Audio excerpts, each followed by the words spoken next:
मौलाना तौकीर रज़ा 400 पार हुई तो देश टूट जाएगा, संविधान बदल जाएगा। रामपुर शहर की सरजमी पर इत्तेहादे मिल्लत काउंसिल के प्रमुख मौलाना तौकीर रज़ा रामपुर पहुंचे। यहां उन्होंने कहा, सपा के प्रत्याशी आरएसएस मुख्यालय से तय होकर आए हैं, ये हम देख रहे हैं, इसलिए मैं रामपुर आया हूं। भाजपा से भी बड़ी दुश्मन समाजवादी पार्टी है, क्योंकि भाजपा खुली दुश्मन है और सपा पीठ में खंजर मारने वाली दुश्मन। एक होटल में प्रेस वार्ता करते हुए उन्होंने निर्दलीय प्रत्याशी महमूद प्राचा को लेकर अपनी रुचि दिखाई। कहा, हम हमेशा राष्ट्र का काम करते हैं और राष्ट्रवादी रहे हैं। आज जो खुद को राष्ट्रवादी और देश प्रेमी कहते हैं वो ढोंग करते हैं। जो असली राष्ट्रवादी है वो मुस्लिम जमात है, क्योंकि हमारे मजहब में राष्ट्रवाद की घुट्टी हमें पिलाई जाती है। असली मुसलमान वही होता है जो अपने देश से प्रेम करता हो। उन्होंने भाजपा पर देश को छिन्न भिन्न करने का आरोप लगाया। कहा, भाजपा ने देश को खोखला किया है।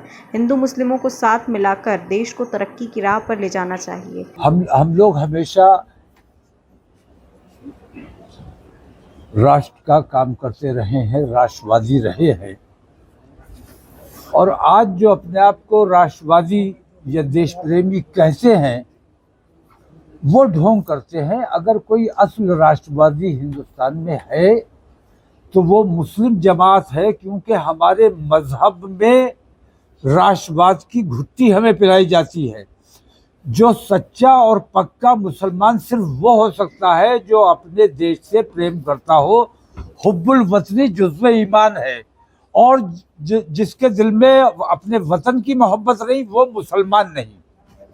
हमारे ऊपर इल्ज़ाम लगाया जाता है, हमें मेन स्ट्रीम से हमेशा अलग रखने की कोशिश की गई, और ये साजिश हमारे खिलाफ भारतीय जनता पार्टी और आरएसएस ने सिर्फ नहीं रची है, बल्कि तमाम सेकुलरिस्ट ताकतों ने भी यही काम किया है कि हमें मेन स्ट्रीम से हमेशा अलग रखने की कोशिश की गई है। अभी भी मैंने ये देखा है, चुनाव जो आए हैं तो जहां भारतीय जनता पार्टी खुलकर मुखालफत कर रही है मुसलमानों की, बल्कि मैंने अभी दौरान बीमारी भी मैंने ये बात उठाई थी, लेकिन वो बिकाऊ मीडिया मेरी उस बात को दिखाने के लिए तैयार नहीं होता है, झूठ परोसने का काम किया जाता है। इसलिए आपने देखा होगा कि मेरी प्रेस कॉन्फ्रेंस में अल्हम्दुलिल्लाह वो बिकाऊ मीडिया मैंने नहीं बुलाया है।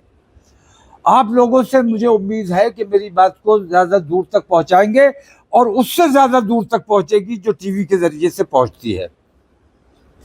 तो मैं कहना ये चाहता था कि मुल्क के गृह मंत्री ने पिछले दिनों एक बयान जारी किया। एक सभा में उनका बयान लगा, जिसमें वो मंच पर खड़े होकर सीना पीट कर ये कह रहे हैं कि हमने निजाम से निजात दिलाई।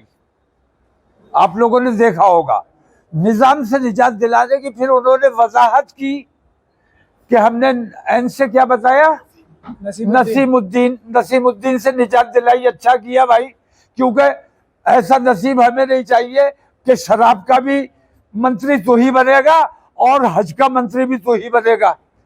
मुसलमानों का कभी नेता वो था ही नहीं। उन्होंने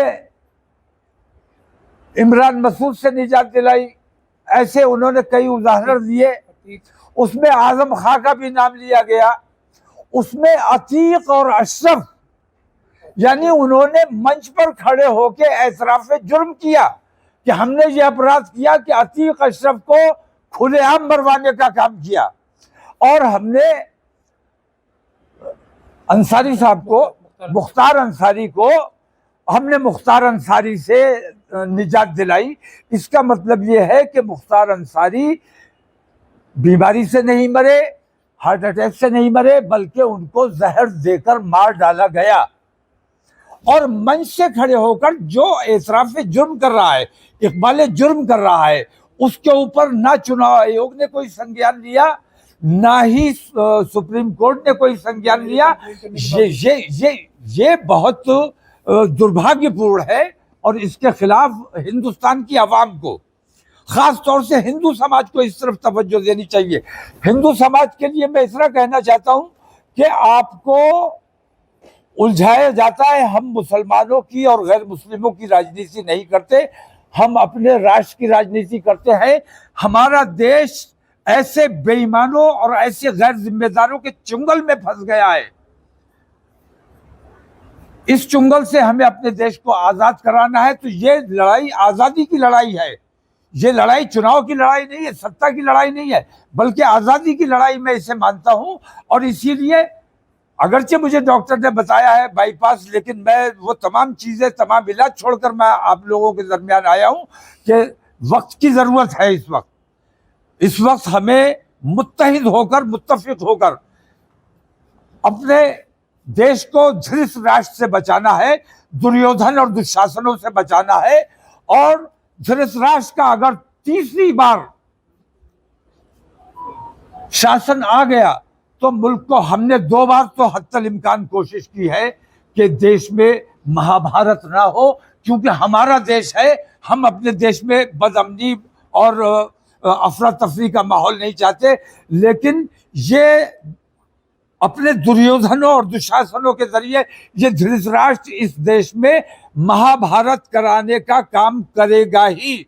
इसलिए मैं हिंदू समाज से खास तौर से हाथ जोड़कर कहता हूं कि आप लोगों की जिम्मेदारी है कि हमारे देश को, अपने देश को ऐसे गैर जिम्मेदार जिसने हमारे मुल्क को बेचने का काम किया है। सबसे बड़ी बात यह है कि इन लोगों ने हम पर इल्जाम लगाया, पिछली सरकार में ये कहा जाता था कि हज सब्सिडी, आप लोगों ने सुना होगा, हज सब्सिडी मुसलमानों को दी जाती थी। सच्चाई यह है कि वो हज सब्सिडी हमें कभी नहीं मिलती थी। वो हज सब्सिडी सीधे एयर इंडिया को जाती थी। इन्होंने आने के बाद हमारी हज सब्सिडी बंद कर दी, ये समझ के कि मुसलमानों को नुकसान पहुंचा रहे हैं।